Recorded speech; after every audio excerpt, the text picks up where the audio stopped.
আসসালামু আলাইকুম ভিউয়ার্স, সকলকে ওয়েলকাম।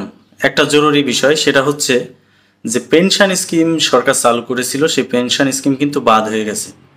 এখন এই বাদটা আসলে কিভাবে হলো, কোনটা কোনটা বাদ হয়ে গেল? সরকারি, স্বায়ত্তশাসিত এবং রাষ্ট্রায়ত্ত যে সকল প্রতিষ্ঠান আছে, বিশ্ববিদ্যালয়, সবগুলো থেকেই কিন্তু এই পেনশন স্কিম বাদ। তাহলে আসলে যে এত দিন ধরে আমরা যারা পেনশন স্কিম নিয়ে এত আলোচনা হলো বা আমরা যতটুকু জানলাম, এখন কিন্তু আসলে সেটা উল্টে গেল। কারণ কি, এখন বেশ কিছু জায়গায় কিন্তু এই পেনশন স্কিম আর থাকবে না। তো না থাকাতে এটাতে আমি মনে করি জনগণের ভিতরে বা আমাদের ভিতরে কিন্তু একটা বিরূপ প্রতিক্রিয়া তৈরি হবে। আসলে সব জায়গাতেই যদি সার্বজনীন পেনশন থাকতো, তাহলে এটার প্রতি মানুষের আস্থা সব থেকে বেশি হতো।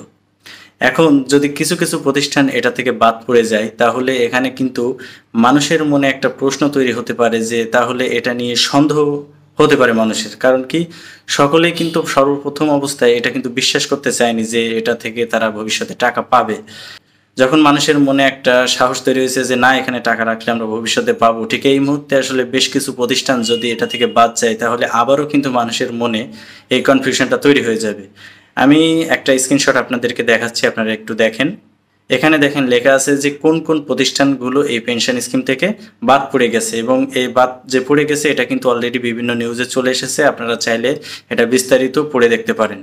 তো আসলে এটাই জানানো ছিল যে এই পেনশন স্কিম যদি হঠাৎ বন্ধ হয়ে যায় বা কিছু কিছু প্রতিষ্ঠানের জন্য এটা শিথিল করা হয়, তাহলে হয়তোবা এটা নিয়ে মানুষের মনে নানান ধরনের প্রশ্ন জাগতে পারে।